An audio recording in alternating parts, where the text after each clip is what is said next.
হয়, আমি আমাৰ টিংখাং সমষ্টিৰ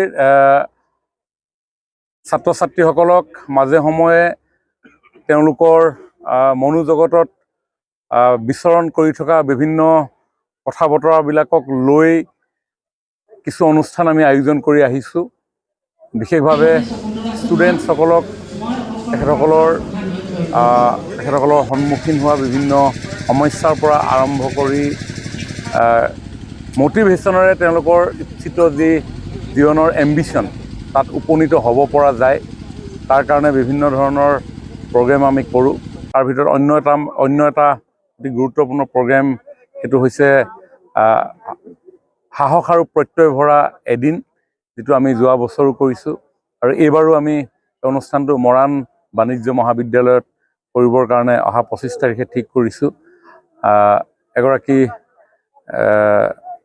বহুল জনপ্ৰিয় স্পিকাৰ, মটিভেটৰ, লিখক, চিন্তাবিদ শিৱ খেৰা ডাঙৰীয়া আমাৰ এই অনুষ্ঠানটোত উপস্থিত থাকিব। আমাৰ ছাত্ৰ ছাত্ৰীসকলক এই অনুষ্ঠানটোলৈ আহিবৰ কাৰণে মই আহ্বান জনাইছোঁ, যাতে শিৱ খেৰা ডাঙৰীয়াৰ সাৰগৰ্ভ বক্তৃতাৰে, মটিভেশ্যনেল স্পীচৰ জৰিয়তে তেওঁলোক উপকৃত হয়।